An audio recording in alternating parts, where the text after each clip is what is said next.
Masjid kita Masjid Al-Ittihad, artinya persatuan. Itu artinya masjid tempat kita bersatu. Masjid itu tempat kita bersatu. Kalau udah di masjid masih nggak bisa bersatu, mau kemana lagi?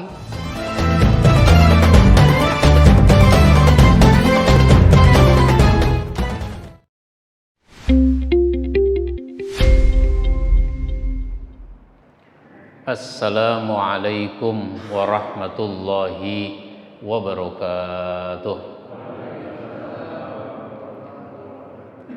Alhamdulillahi rabbil alamin, alladzi arsala rasulahu bil huda wa dinil haqq liyuzhirahu 'alad dini kullihi walau karihal kafirun. Asyhadu an la ilaha illallah wahdahu la syarikalah wa asyhadu anna Muhammadan abduhu wa rasuluh. Allahumma salli wa sallim wa barik ala nabiyyina Muhammadin wa ala alihi wa ashabihi ajma'in, amma ba'd.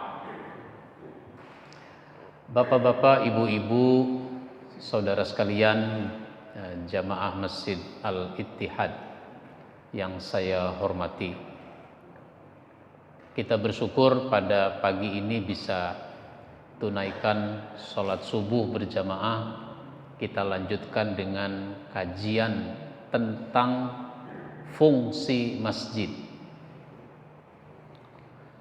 Mudah-mudahan kita punya tambahan wawasan, menambah semangat kita untuk memakmurkan masjid, bertanggung jawab terhadap pemakmuran masjid.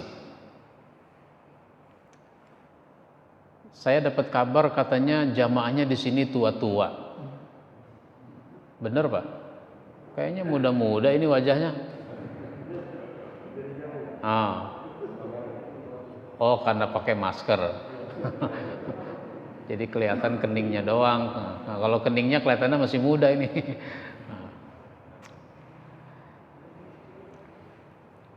Kita ingin bahas bahwa masjid punya kedudukan yang sangat penting bagi kaum muslimin. Kita dapat isyarat bahwa masjid itu memang penting. Dari mana isyarat itu? Pertama, dari peristiwa Isra dan Mi'raj. Isra dan Mi'raj itu peristiwa penting, dan ternyata peristiwa sepenting Isra dan Mi'raj itu disebut minal Masjidil Haram ilal Masjidil Aqsa. Dari Masjidil Haram ke Masjidil Aqsa. Itu tidak disebut dari Mekah ke Palestina, tapi disebut dari masjid ke masjid. Itu satu. Yang kedua adalah peristiwa hijrah Nabi dari Mekah ke Madinah. Perjalanannya 400-an kilometer. Cuacanya terik panas. Jalanannya bukit-bukit bebatuan. Situasinya tidak aman karena Nabi mau ditangkap, mau dibunuh orang-orang kafir. Sehingga harus dicari jalan alternatif. Karena dicari jalan alternatif itu memerlukan penunjuk jalan. Sahabat Abu Bakar As-Siddiq menyiapkan penunjuk jalan itu. Nah, ternyata dalam perjalanan seperti itu Rasulullah Shallallahu Alaihi Wasallam mampir di suatu kampung. Kampung itu namanya Kuba. Beberapa hari mampir di situ. Ada riwayat menyebutkan 4 hari, ada riwayat menyebutkan 10 hari. Ternyata mampirnya bikin masjid yang kemudian diberi nama dengan Masjid Kuba. Begitu. Nama masjid boleh kalau begitu pakai nama kampung, boleh pakai nama kota. Masjid kita apa namanya? Al-Ittihad. Apa artinya? Persatuan. Nah, persatuan. Masjid kita Masjid Al-Ittihad, artinya persatuan. Itu artinya masjid tempat kita bersatu. Masjid itu tempat kita bersatu. Kalau udah di masjid masih nggak bisa bersatu, mau kemana lagi? Mau di mana lagi kita bersatu? Nah, begitu. Jadi Rasulullah bangun masjid itu 4 hari selesai. Kan ada juga Pak orang bikin masjid 14 hari juga 14 tahun juga nggak selesai. Ini kurang dari 10 hari selesai bikin masjid. Ya mungkin masjid yang dibangun oleh Nabi sederhana Pak Ustadz. Ya memang siapa yang nyuruh bikin masjid mewah-mewah, duitnya nggak ada, akhirnya minta sumbangan. Di mana minta sumbangannya? Di pinggir jalan. Kalau di pinggir jalan tuh zaman dulu Pak, kalau sekarang di tengah jalan.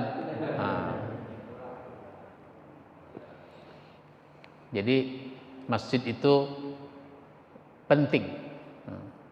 Waktu Rasulullah lanjutkan lagi perjalanan sampai di Madinah, ternyata bangunan pertama yang didirikan oleh Nabi di Madinah itu adalah masjid.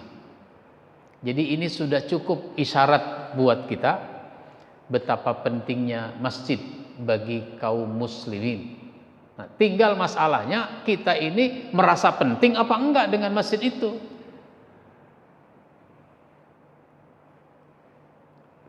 Masjid itu harus kita rasakan penting. Buat siapa? Nah, buat jamaah kanak-kanak, buat jamaah anak-anak, buat jamaah remaja, buat jamaah pemuda, dewasa, buat jamaah orang tua, bahkan sudah sangat tua. Nah, gitu. Jadi masjid itu harus menjadikan seluruh unsur jamaahnya sebagai jamaah yang harus dilayani. Baik. Nah, sekarang karena kita punya tanggung jawab untuk memakmurkan masjid, maka memakmurkan masjid itu ruang lingkupnya itu pada fungsi masjid. Nah, kalau begitu fungsinya apa? Nah, fungsinya banyak. Saya tulis buku tentang masjid itu ada 8. Ada 8 buku tentang masjid. Sekarang saya lagi mau cetak buku yang ke-9 tentang masjid, yaitu manajemen remaja masjid. Nah, di dalam buku panduan memakmurkan masjid, nah itu ada fungsi-fungsi masjid. Fungsi-fungsi masjid itu ada banyak. Nah, tapi saya ingin sederhanakan. Fungsinya yang paling pokok itu ada 3. Fungsi pokoknya ada 3.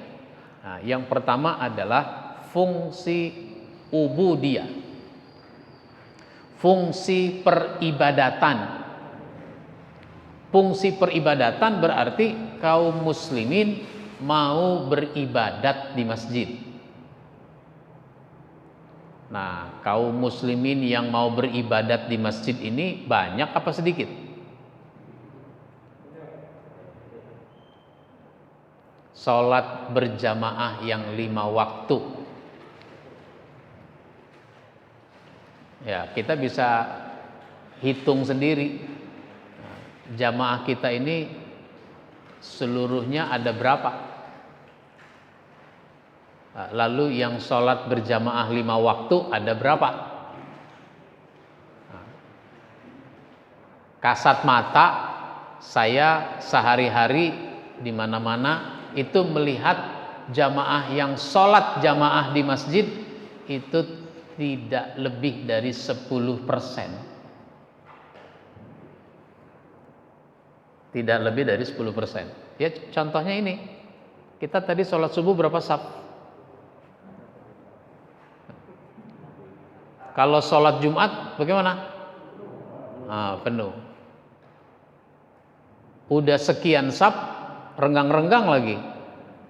Gara-gara Covid ini. Gitu. Renggang-renggang. Berarti memang jamaah kita yang sholat jamaah di masjid itu enggak lebih dari 10%. Yang 90% ini kemana? Nah ini tugas kita, baik sebagai pengurus atau sebagai jamaah, bagaimana menggairahkan orang untuk sholat berjamaah di masjid. Oh Pak Ustadz, ada jamaah kita dulunya rajin ke masjid, cuma sekarang dia ada masalah dengan dengkulnya. Ada masalah dengan dengkulnya, sehingga dia susah kalau jalan, makanya dia sholat di rumah. Pergi-pergi pun kalau memang penting dia pakai kursi roda, misalnya begitu, pakai kursi roda. Oh kalau begitu dia masih mau nggak ke masjid? Ya mau sebenarnya, cuma pakai kursi roda. Ngomong-ngomong, kursi roda bisa masuk ke masjid nggak ya? Ada jalurnya? Hah? Belum? Oh belum. Pantes yang kursi roda nggak datang. Rupanya nggak ada jalurnya.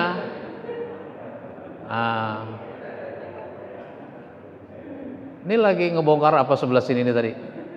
Patudu ya? Ya kalau begitu mumpung masih ada tukang, bikin jalur kursi roda. Ya. Bikin jalur kursi roda, biar supaya kursi roda bisa masuk ke dalam masjid. Nah, itu contoh. Itu jamaah kita sedih tuh dia. Biasa ke masjid, sekarang tidak ke masjid karena masalah di dengkul. Nah, gitu. Bahkan kalau perlu. Bukan kalau perlu sebenarnya. Bikin program layanan antar jemput. Layanan antar jemput. Jadi jamaah kita yang ingin ke masjid tapi dia punya kesulitan untuk berjalan, Bapak kalau memang Bapak mau dijemput bisa kita jemput.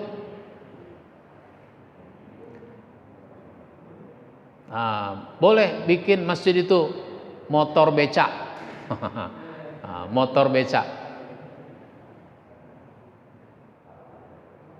Motor becak buat jemput jamaah.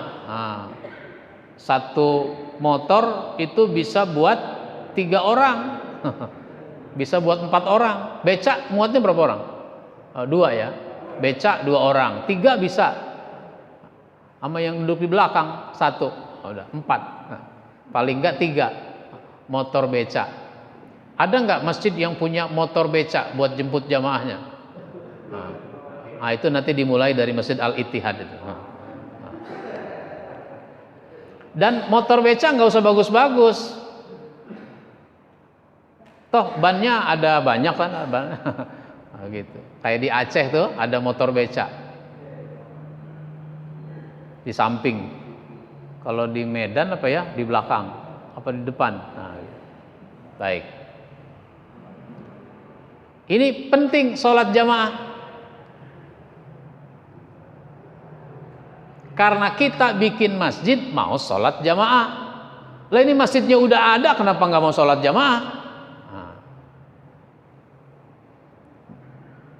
Nah, dalam kaitan dengan masjid, pengurus masjid, maka pengurus masjid itu nanti memberikan pelayanan untuk orang sholat berjamaah.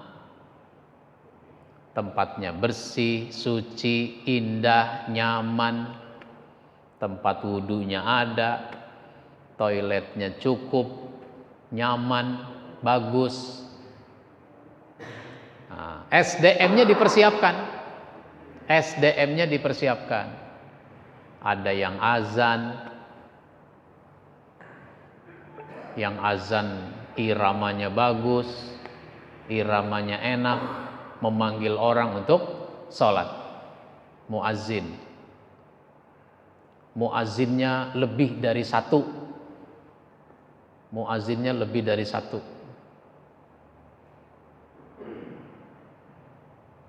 Jangan satu-satunya. Udah satu-satunya dia lagi batuk, sehingga azannya campur batuk. Hayya 'alas shalah.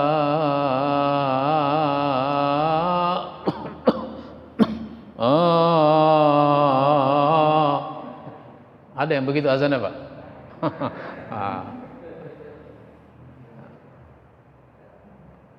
Bang, saya lagi batuk, Bang. Abang aja yang azan. Nah, gitu. Saya juga batuk, gitu. Baik. Ini Pak fungsi peribadatan. Apalagi imam. Nah, masjid itu harus punya imam. Imamnya juga lebih dari satu, sehingga nanti bisa ganti-gantian. Yang satu sakit, masih ada yang satu lagi, bahkan masih ada 3 lagi gitu. Jangan cuma satu. Yang satu mau kondangan, masih ada yang 3 gitu.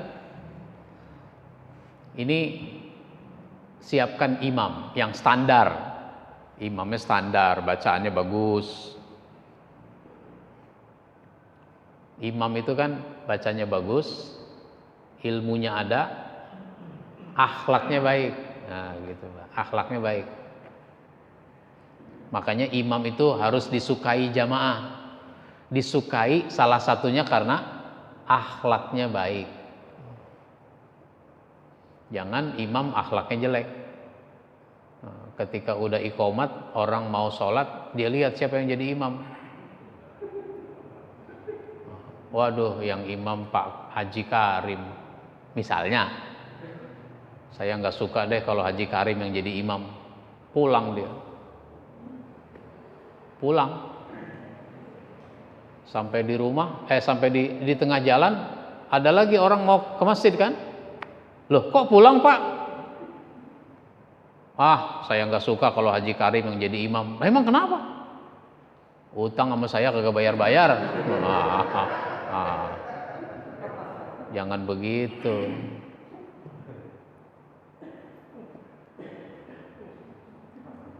Baik, itu imam. Apalagi hari Jumat, ada khutbah Jumat. Salat Jumat kan harus ada khutbah Jumat.